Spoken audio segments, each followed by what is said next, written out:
For the following exercises, determine the least possible degree of the polynomial function. All right, so we're given a graph, right? We're given two graphs here. We're going to look at each one separately, and we have to determine the least possible degree of the polynomial function. Now, we have to look at this visually, all right? And I have a nice little simple formula here that is definitely not scientifically based, but it will do the job. That will help us out, all right? So to identify the least possible degree of the polynomial function, or aka LPD, baby, all you got to do is you're going to simply take the number of turns you see in the function, and add 1 to it. All right.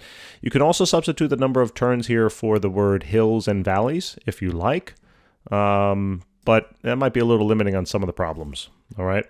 Let me just move this one over a little bit so it looks a little more apparent. So let's take a look at our first function. All right. You're going to start all the way on the left-hand side. You're going to work your way to the right. So if you notice as you're traveling along here, whoop, you make a turn right there. So that's one turn, right?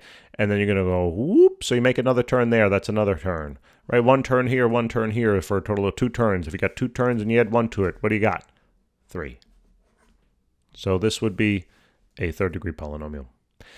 Let's take a look at the second example. Same thing. Start all the way on the left, work yourself to the right. So look, whoop, 1 turn there, and whoop, 1 turn there, and whoop, 1 turn there. So you get a total of 3 turns here, 3 turns here, 3 turns, plus 1 is going to be a total of 4. So you get 4 as your least possible degree of the polynomial function. So this would be, going back, it would be something like, x cubed, plus or minus blah, blah, blah, blah, blah, blah. This would be something like x to the 4th, plus or minus blah, blah, blah, blah, blah, blah, blah. But that's the idea, all right? You can determine that degree just from knowing the number of turns. And if you notice, this could also be represented as a hill, and this could be represented as a valley if you like.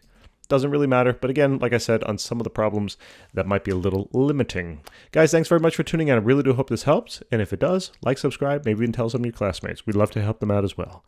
Take care.